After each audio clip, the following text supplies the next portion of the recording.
자, 봅시다. 협상의 과정과 전략 지문 분석 보실 건데 얘도 마찬가지로 지금 뭐예요? 내용 이해가 제일 중요하다라는 거 알아두시면 되고 사실은 이해가 안 되면 얘도 마찬가지로 본문 여러 번 읽어보는 수밖에 없어요. 맞죠? 자, 바로 가서 보실 건데 바로 가서 보실 때 제가 중요한 거 노란색으로 밑줄 칠게요. 1782년 정조가 왕실 관련 서적을 보관하기 위해 강화도에 설치한 외교장각은 이라고 얘기했으니까 외교장각은 왜? 왕실 관련 서적을 보관하기 위해서 만들어진 거죠. 1866년 병인양요 때 프랑스 군대 방화로 소실되었다. 이때 5천여 권의 책이 함께 불탔고 의궤를 비롯한 340여 권의 도서는 약탈당했다. 의궤라는 게 그럼 도대체 뭔데 약탈을 당했냐? 의궤라는 건 뭐래요? 그러니까 뭐냐면 왕이 행사를 진행하잖아. 국가의 의식이나 행사를 개최했을 때 그거에 대한 과정을 보고서 형식으로 기록한 겁니다. 그러니까 이게 바로 뭐예요? 의궤의 개념을 정의한 거죠. 빼앗긴 외교장각 의궤는 거의 100년 동안이나 중국책으로 분류되어 프랑스 국립도서관의 폐지 창고에 방치되어 있었는데 이 도서관에 근무하던 박병선 씨가 1979년에 이를 발견하였다. 이후 그는 서지 사항을 정리하고 해제 작업을 진행해서요 의궤를 알렸습니다. 1993년 프랑스 대통령이 방한할 때 의궤 한 권을 반환하면서 외교장각 도서 전체를 약속을 했어요.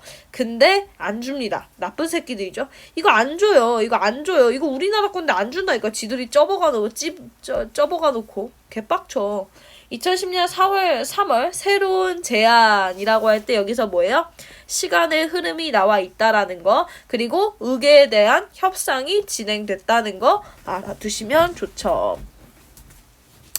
그러니까 여기 뭐예요? 시간 순서대로 순행적 구성이라는 거 알아두시면 되겠네요. 맞죠? 순행적 구성. 외교장각 의궤 반환 협상이 20년 가까이 합의에 이르지 못하고 있는 상황에서 우리는 프랑스 측에 제시할 새로운 방안을 마련해달라고 외교통상부 본부에 거듭 요청했다. 외교통상부 본부는 프랑스가 외교장각 의궤 전부를 우리에게 양도하고 그 대신 우리 국내법에 어긋나지 않은 범위 내에서 해외에 전시할 수 있는 문화재를 프랑스에 전시하는 방안을 제시했다. 그러니까 뭐야? 우리 거 돌려주면 우리가 우리 문화재 중에 괜찮은 거 지금 빌려줄게. 이 얘기예요. 당연한 얘기죠. 지금까지 등가 등량의 교환 해온 협상의 틀을 깨는 꽤 과감한 제안이었다. 그러니까 보세요. 진짜 이게 얼마나 이제 개 손해인 전략이냐면 프랑스가 갖고 있는 의궤가 원래 누구 거예요? 우리 거죠. 이거 주는 게 그냥 맞아요. 근데 만약에 니네가 우리 주면 우리가 우리 문화재를 빌려줄게 라고 얘기하는 거야. 그럼 이거 봐봐. 이게 공동이에요? 아니죠. 지금 우리한테 손해예요. 그러니까 우리가 의궤를 돌려받기 위해서 일반적인 거래가 아니라 우리에게 손해보는 지금 거래를 하려고 제안을 했다는 거고 그렇기 때문에 이게 뭐라는 거야? 파격적이라는 거죠. 이해되십니까? 그러니까 지금 뭡니까? 를 전제로 진행해온 협상의 틀을 깨는 꽤 과감한 제안이었다. 어차피 우리로서는 많은 돈을 들여 우리 문화재를 해외에 전시하고 홍보하고 있는 만큼 이번 기회를 활용해서 프랑스에 우리 문화재를 전시하는 대신 의궤를 받아오자는 전략이었다. 프랑스로서 이 제안이 결코 달가울 리 없었다. 왜 그렇습니까? 300권이나 됩니다. 쩌버온 게 300권이나 되는데 그거를 우리나라에 돌려주면 지네 도서관이 텅텅 비는 거예요. 개빡치겠지. 그쵸? 텅 빈 서고를 채울 방법이 없는 프랑스 국립도서관에서는 자기들에게 아무런 이익이 없는 이 제안을 받아들일 까닭이 없었다라고 얘기를 했고요. 그러니까 지금 보세요. 그러면 선생님이 여기서 지금 손해라고 얘기를 했잖아요. 근데 무조건 손해는 아니야. 우리한테 지금 문화재를 빌려주는 게 어떤 이득이 있냐면 원래 해외에 우리 문화재를 빌려줄 때 우리가 대여비를 내요. 우리 것 좀 널리 알리고 싶다 하고 내가 미국에다가 내 그림을 전시하고 싶어. 그럼 미국이 우리한테 대여비를 내는 게 아니라 빌려주는 사람이 대여비를 냅니다. 그러니까 사실은 우리는 뭐예요? 돈을 들여서 우리 문화재를 원래 전시해 왔어. 그러니까 지금 뭡니까? 우리 문화재를 전시하는 대신 의계를 받아오자 그러면 전시비도 아끼고 의계도 찾아오고 하니까 우리 입장에선 나쁠 게 없어. 근데 프랑스 입장에선 어때? 프랑스 입장에선 300권을 줘버리면 도서관이 텅텅 비는 거야. 그러니까 안 준다고 얘기를 하죠. 어쨌든 우리는 어찌되었던 일단 굳게 닫혀있는 외교장관 의계 반환 협상의 뚜껑을 열어보기로 하고 외교통상부 본부로부터 받은 제안서를 프랑스 외무부에 전달한 뒤 반응을 기다렸다. 2010년 5월 재개된 공식 협상. 드디어 프랑스 외무부의 아시아 태평양국 국장 집무실에서 외교장관 의계 반환을 둘러싼 공식 협상이 재개되었다. 박흥신 대사와 내가 우리 측의 협상 대표로 참석했다. 장 오르티스 국장이 먼저 말문을 열었다. 지금껏 협상이 제대로 진행되지 못한 데는 양측 모두의 책임이 있다고 생각합니다. 그러니까 지금 프랑스 입장이 어떠냐면 프랑스 입장이 뭐래요? 양측 모두 책임이 있다. 그러니까 지금 뭐요? 이거 책임을 인정한 거죠. 어느 정도 책임을 인정한 겁니다. 여기 참석하신 모든 관계기관 인사들이 한국 측의 제안서를 검토한 결과 해결책을 다시 찾아보자라는 제안은 받아들이게 됐습니다. 이 문제가 양국의 우호관계를 저해한다는 한국 측의 지적에 동감했기 때문입니다. 라고 얘기했으니까 뭡니까? 그러니까 한국과 프랑스의 관계가 좆될까봐 다시 한번 생각해 보겠다라는 얘기예요. 뭐에 대해서? 의계 반환에 대해서. 그러니까 의계 반환을 해주겠다는 얘기가 아니라 한 번 더 고민해보자 라는 얘기죠. 우리는 말없이 장 오르티스 국장의 말을 듣고 있었다. 양국이 오랜 냉각기를 지나 모처럼 마주하는 자리니만큼 프랑스 측의 입장을 충분히 들어보는 것이 문제의 핵심을 파악하는 길이라고 생각했기 때문이다. 그러니까 뭐야? 일단은 들어보자를 1차적 전략으로 썼죠. 잠시만요. 요거를 좀 지우고 해야 깔끔할 것 같아서.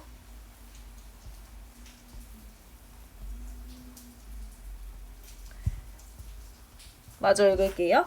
다만 협상을 다시 시작하더라도 어디까지나 1993년 양국의 정상이 합의한 대전제, 교류와 대여의 원칙에 근거해야 된다고 생각합니다. 오늘 협상의 출발점은 2001년 양국의 민간 전문가들이 1차적으로 합의했다가 한국 측의 반대로 무산돼 있는 의계 맞교환 방안.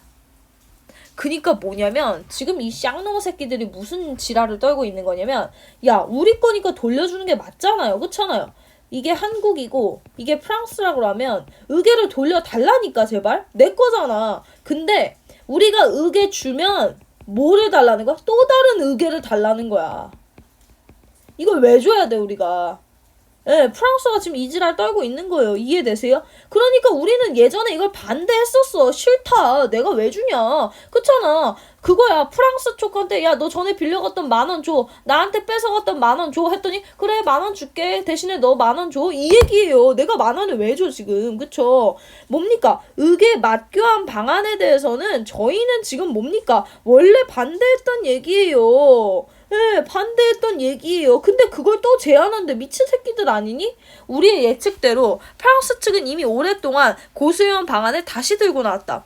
그러니까 개빡치죠. 이윽고 박흥신 대사가 말을 하기 시작했다. 제가 파리에 부임하기 얼마 전 우연히 텔레비전에서 청소년을 대상으로 하는 퀴즈 프로그램을 봤습니다. 뚱딴지같이 튀어나온 퀴즈 프로그램 이야기에 프랑스 인사들은 어리둥절하죠. 왜? 갑자기 지금 화제가 어떻게 됐어요? 전환됐기 때문에 당황한 거죠. 이해되십니까? 그랬을 때 이걸 왜 얘기하겠어? 니네 의견 틀렸다라는 근거로 제시하기 위해서 한 거니까 뭐예요? 이 개인적인 경험을 토대로 뭐다? 반대 의사를 얘기하는 거야. 우리 의견 못 줘. 이 얘기를 하고 싶은 거죠. 설득력을 제시하는 거고요. 이해되세요? 그런데 거기서 프랑스가 1866년 병인 양요 때 약탈해간 도서가 무엇인지 묻는 문제가 나왔습니다. 한국 사람들은 프랑스를 좋아하지만 우리의 소중한 문화재를 약탈해서 돌려주지 않는다는 사실이 청소년 퀴즈 프로그램의 문제에 나올 정도로 외교장관 의계 문제는 양국의 관계를 아프게 하고 있습니다. 그러니까 뭐야? 야 우리 한국인들 지금 니네들 존나 싫어해 이 얘기하는 거예요. 이러한 상황은 프랑스 국가 이미지에 큰 해가 됩니다. 라는 게 뭡니까? 니들 좀 잘 생각해봐라. 뭐다? 반대 의견을 지금 근거를 대서 얘기하는 거죠. 니들이 자꾸 이런 식으로 협박하면은, 니들이 이런 식으로 말도 안 되는 얘기하면 니네 국가 이미지 좆된다. 이 얘기 하는 거예요. 이해되세요? 한국의 청소년이 그런 프로그램을 보면서 프랑스라는 나라를 어떻게 생각할지는 불보듯 뻔하지 않습니까? 라고 얘기가 했고요. 그러니까 뭐다? 닥치고 의게 갖고 와라 이 얘기입니다. 박흥식 대사의 말에는 힘이 실려 있었다. 나는 2001년 양국의 민간 전문가들이 합의했던 안, 그 민간 합의했던 게 족같은 그 법이에요. 의계 막교환 방안. 그러니까 민간 전문가들 쓸모 있니 없니? 아 졸라 짜증나죠. 없어요. 국내에서 극심한 질타를 받았던 일을 설명했다. 당시 우리 측 협상 당사자들은 의계 막교환 방식이 국내에서 그렇게까지 비난을 받을 줄 몰랐던 것 같습니다. 뭡니까? 그러니까 우리나라에서는 이 의계 막교환 방식을 별로 안 좋아했어요. 그러니까 의계 막교환 방식이 되게 효과적이다라고 하면 O예요, X예요? X죠. 예. 원본, 부본 상관없이 의계 하나하나가 소중한 문화재인데 프랑스에 있는 의계를 돌려받는 대신 한국에 있는 다른 의계를 내준다는 발상은 마치 장남을 구하기 위해 차남을 인질로 내주는 것과 다를 바 없다. 그러니까 장남이 뭐예요? 프랑스에 있는 의계. 그리고 차남은 뭐예요? 다른 의계들이에요. 이해되세요? 그러니까 결국에 뭡니까? 둘 다 중요하다라는 걸 비유적 표현을 통해 얘기하고 있죠. 우리는 못 받아들인다, 수용할 수 없다라는 걸 얘기하고 있는 거고요. 이해되세요?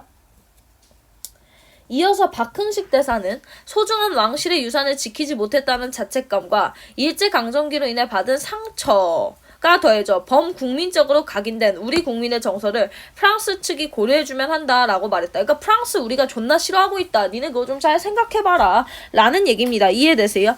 그리고 나서 쐐기를 박듯이 말했다. 문화재를 맞교환한다는 생각 자체를 우리 국민들은 결코 받아들일 수 없을 겁니다. 그러니 대가를 받을 생각하지 말고 그냥 제발 돌려주세요. 라고 얘기를 하는 거죠. 그러니까 박흥식 대사는요. 그냥 우리 거 갖고 와라 라고 해서 조건 없는 반환을 요구합니다. 그것이야말로 미래 양국의 관계의 초석이 될 것입니다. 프랑스 측 인사들은 눈이 휘둥그레졌다. 왜요?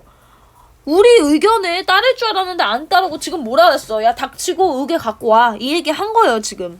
감동을 받은 건지 아니면 크게 놀란 건지 분간할 수 없었지만 박흥식 대사의 말은 예측하지 못한 것이 확실했다. 요거 알아두시고요. 그쵸? 2010년 6월 두 번째 공식 협상. 두 번째 공식 협상은 우리 측 대사관에서 열렸다. 프랑스 측에서 우선 몇 가지 방안을 제시했다. 일단은 먼저 제시합니다. 프랑스가 가장 실현 가능성이 크다고 보는 방안은 외교장관가 일단 몇 묶음으로 나눠요. 그리고 어떻게 하자는 거야? 한 묶음으로 한국에 그러니까 뭐예요? 그러니까 외교장관을 이 4조각으로 쪼개. 그 다음에 1번 빌려주고 그 다음에 2번 빌려주고 이런 식으로 조금 빌려주겠다는 거야. 아 왜 조금 빌려줘. 빌려주기를 다 갖고 와야죠. 그쵸? 개빡쳐요. 그쵸? 예, 이해되세요? 그러니까 뭐야? 조금씩 순서대로 한국 전시를 제안한 거죠. 계속 그런 식으로 의계를 회전시키자는 의견이었다. 속으로는 말도 안 되는 방안이죠. 씨발 지금 갖고 와야지 이거를. 그쵸? 명색이 외교 협상을 하는 자리에서 우리 측의 입지가 좁게 될 무분별한 행동은 할 수 없었다. 라고 얘기했으니까 이 사람은 지금 뭐야? 말도 안 된다고 생각을 하는 거예요. 그렇지만 일단 그거에 대해서 거부하지 않고 잘 듣습니다. 나는 태어난 척 프랑스의 제안을 다 듣고 나서 우리 측의 입장을 분명히 전달했다.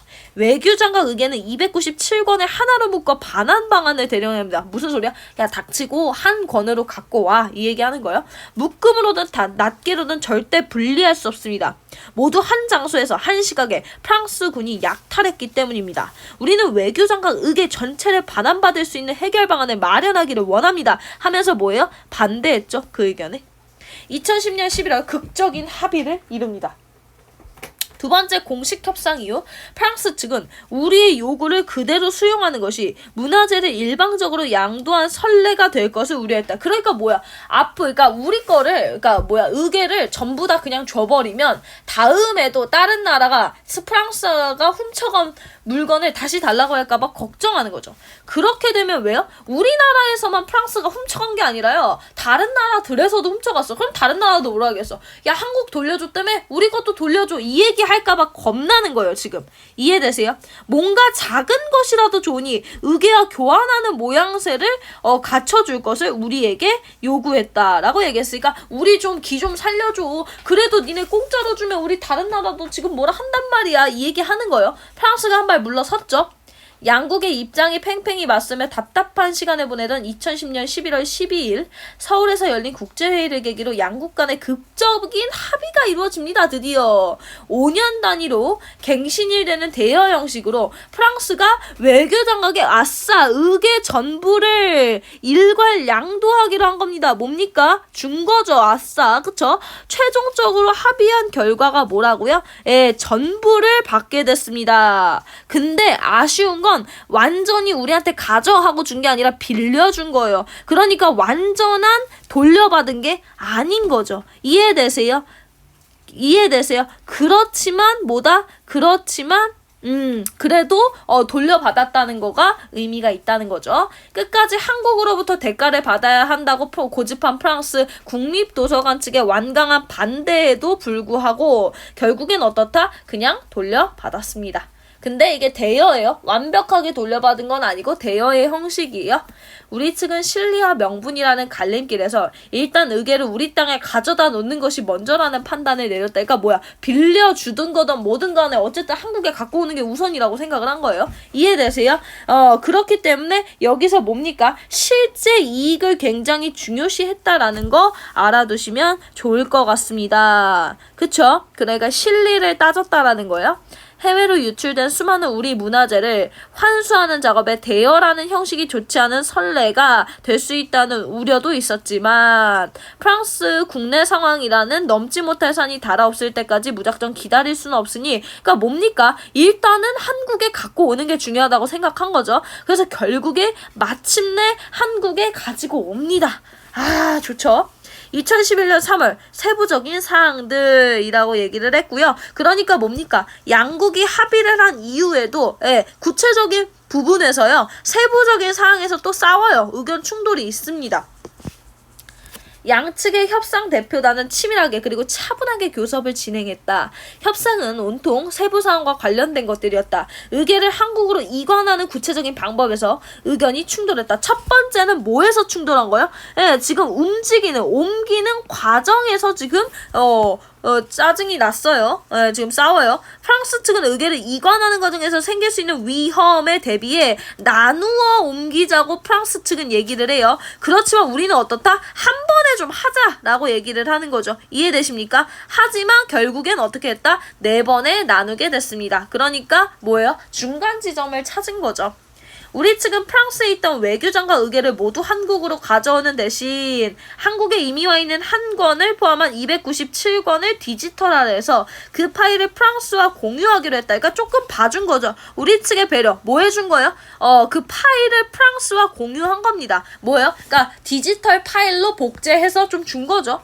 프랑스의 도서 전문가들이 편하게 의계를 연구할 수 있도록 배려한 것이다. 우리는 이관 날짜부터 포장 방법, 포장 재질, 예술품 전문 운송업체의 추천과 선정, 보관 방식, 양국의 학회, 연구사 간의 교류 그런 것들에 대해서 아주 졸라 까다롭게 상의를 하고요. 그렇지만 존중하는 분위기에서 협상이 진행되었습니다. 이해되십니까? 자, 그럴 때 정리 한번 해보시면요. 수필이에요. 수필이라는 게 뭡니까? 이 사람의 경험이 담긴 글이죠. 그럴 때 되게 기록이 되어 있죠? 어떤 거에 따라서? 시간의 순서에 따라. 자, 그랬을 때 지금 보시면 협상 과정과 내용이 나와 있는데 시간 순서대로 나와 있더라는 거. 그리고 발언 내용이 되게 직접적으로 나와 있죠. 무슨 말 했는지 나와 있다라는 거 알아두시면 좋을 것 같고요. 그 다음에 요거 지금 본문의 협상의 진행 과정은 요약본을 한번 보세요. 요약본을 보시면서 정리하시는 게 아마 좋으실 거예요. 자, 그리고 나서 여기에서 협상에 사용된 전략 몇 개 보셔야 되는데요. 첫 번째는 청소년 대상 퀴즈 프로그램 왜 언급했죠? 연관이 없어 보이는 걸로 화제 전환해가지고 관심 유도하고 실제 경험을 통해서 야 네가 하는 말 말도 안 된다 라고 해서 우리의 주장을 설득력을 높이죠. 뭐다? 니네 말은 들어줄 수가 없다. 반대하는 주장의 설득력을 높입니다. 그리고 나서 2001년 협상에 대해서 얘기를 하면서 뭡니까? 아니 첫째를 데리고 오자고, 비유적 표현이었죠? 첫째를 데리고 오자고 둘째를 갖다 팔아먹을 수는 없다. 이게 무슨 인질국도 아니고 무슨 소리냐라고 얘기를 해서 뭐다? 그렇게 교환할 수 없다 라는 얘기를 하고요. 그 다음에 최종 요구에서 지금 뭡니까? 최종 요구에서 좀 돌려줘라 라고 얘기하면서 돌려줬을 때 예상되는 결과, 되게 긍정적인 일들이 나오죠. 우리 프랑스와 한국의 사이가 좋아질 것이다를 강조했고요. 이해되십니까? 그렇게 해서 결국에는 의궤가 우리 틈에 들어왔다라는 것까지 이해해 주시면 좋을 것 같고요. 참고서 보면서 이 사람들이 어떤 내용을 얘기했는지 추가적으로 개념들 잘 이해하실 필요가 있습니다. 아셨죠? 여기까지 하시고 학원 오셔서 문제집 푸십시다. 고생하셨어요.